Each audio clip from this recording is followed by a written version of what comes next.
Good evening. Welcome to the Government News Brief.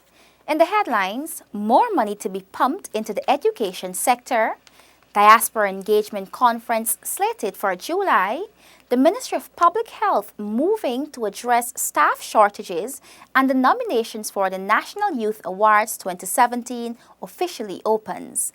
Stay tuned. Daddy!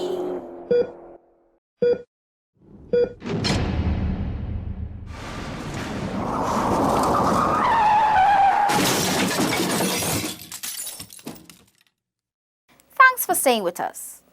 The education sector is expected to benefit from two key loan agreements signed today.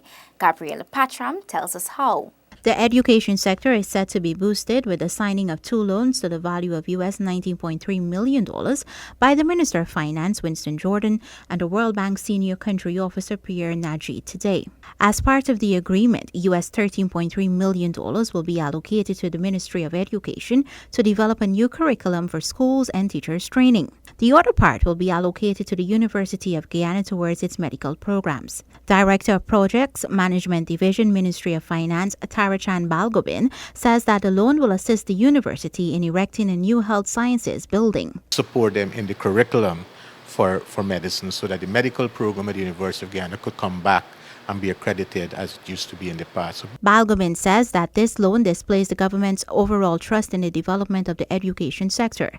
The Ministry of Education is the implementing ministry for this loan. Additionally, US $6 million loan was signed for the national payment systems. This loan will develop an information system for electronic transfer of cash to conduct business. Let's hypothetically say $100,000, $200,000, $300,000 in actual cash transaction. You know what's happening in the banking system. You know the problem with security and insecurity of handling large cash volumes. This loan is developing an information system, an electronic transfer of cash to do cash business.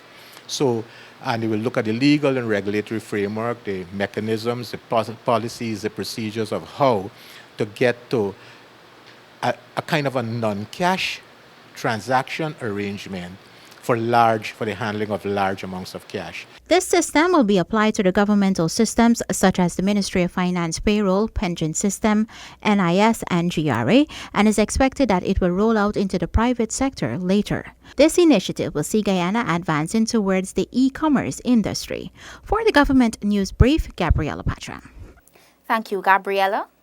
The University of Guyana is hosting the historic Diaspora Engagement Conference as part of its Renaissance movement. Tiffany Rodius has the details. The University of Guyana is seeking to open doors and access funding with the hosting of its first ever Diaspora Engagement Conference to be held in July. UG Vice-Chancellor Professor Dr. Ivla Griffith says that among the objectives of the conference is the establishment of a Caribbean Diaspora Engagement Center at the University of Guyana. The idea is to enable a permanent entity that can facilitate a variety of things over time. One of the things that we're looking to have that entity facilitate is being a link to facilitate linkages between university and the diaspora, Guyana beyond the university and the diaspora. Professor Griffith explains that the Diaspora Engagement Center will manage a central database of diaspora talents, organize conferences, and facilitate research, among other things. Part of what we're hoping comes out of the conference is a discussion of the concept paper that has been prepared and will be taking forward both the structure and the mission of the center. The university is in talks with organizations, including the World Bank, to fund the center. The Diaspora Engagement Conference is slated for July 23 to 28 at the Ramada Hotel. 150 persons from Guyana and the diaspora are expected to participate in the conference.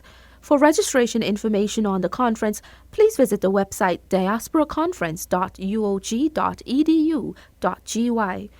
For the Government News Brief, Tiffany Rogers.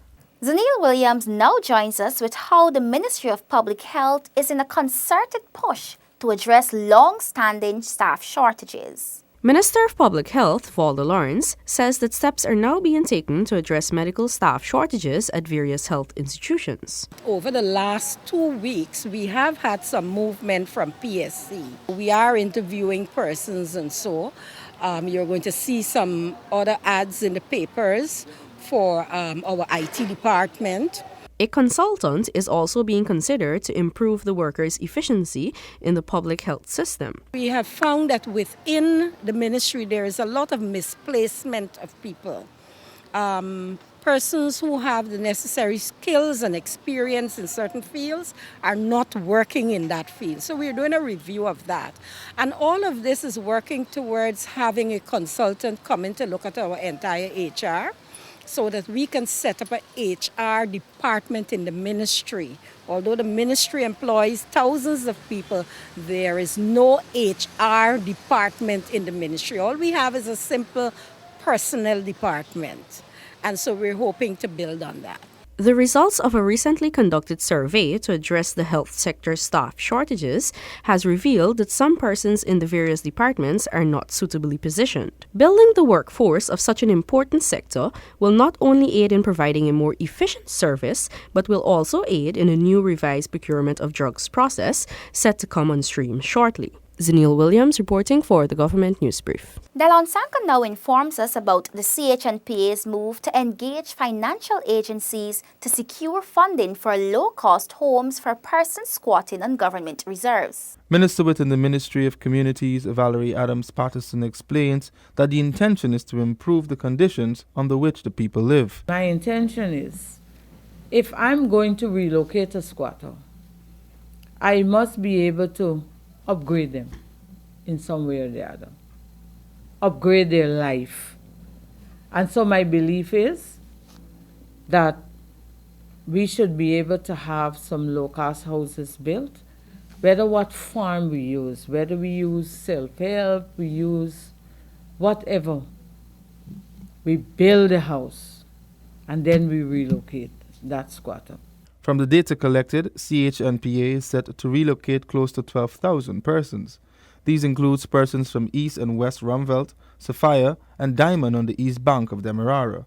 Industry is one of the areas identified to relocate squatters living in high-risk areas.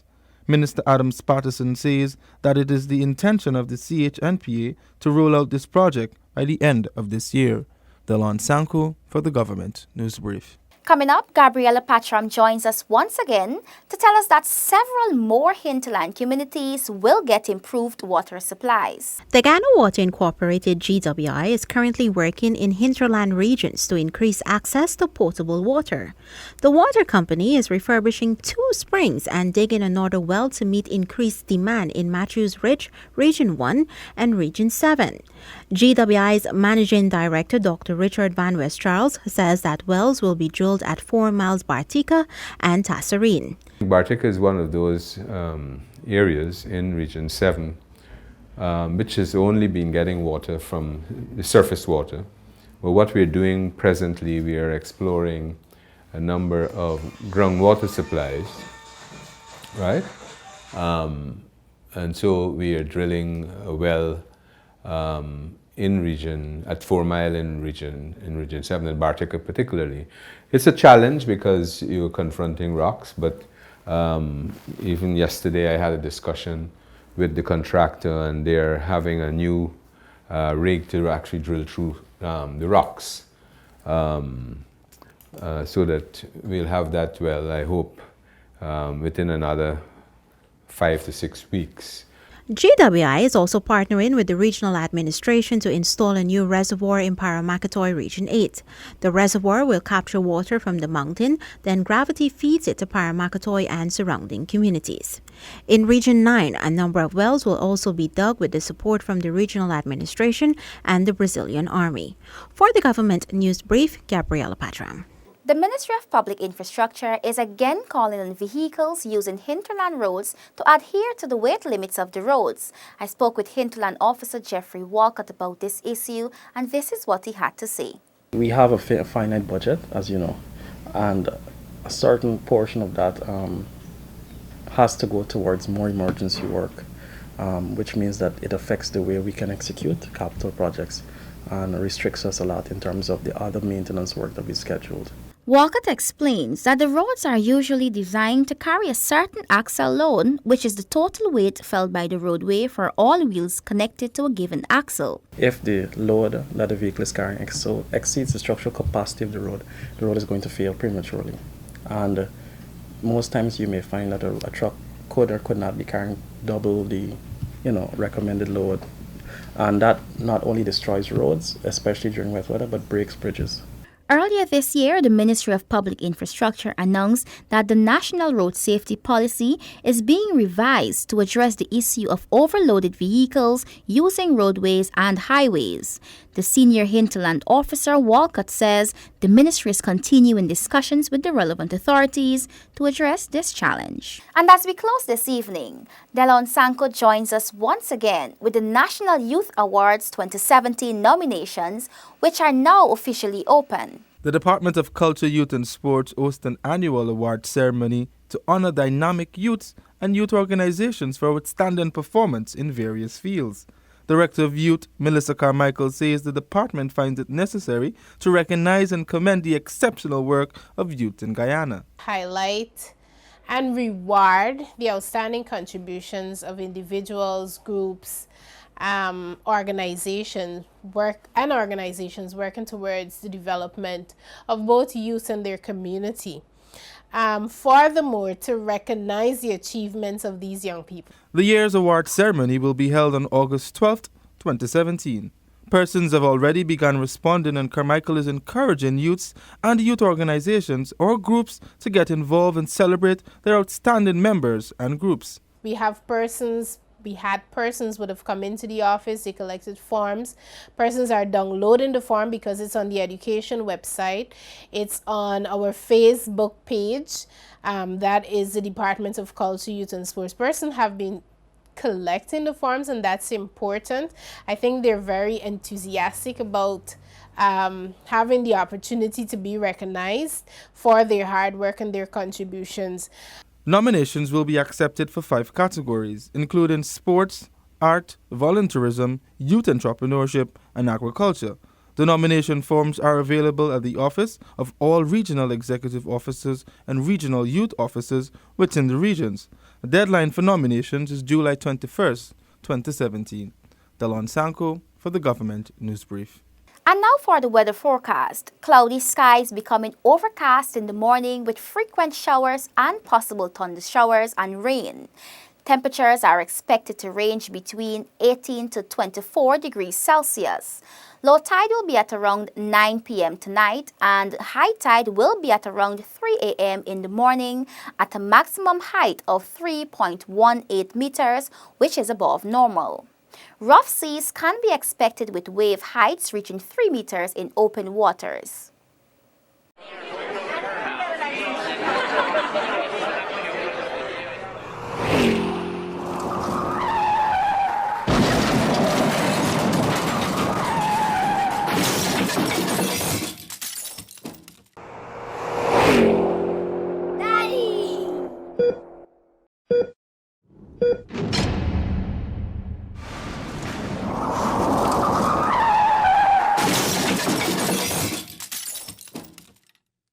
Thanks for watching. Visit gina.gov.gy for more news and information 24/7.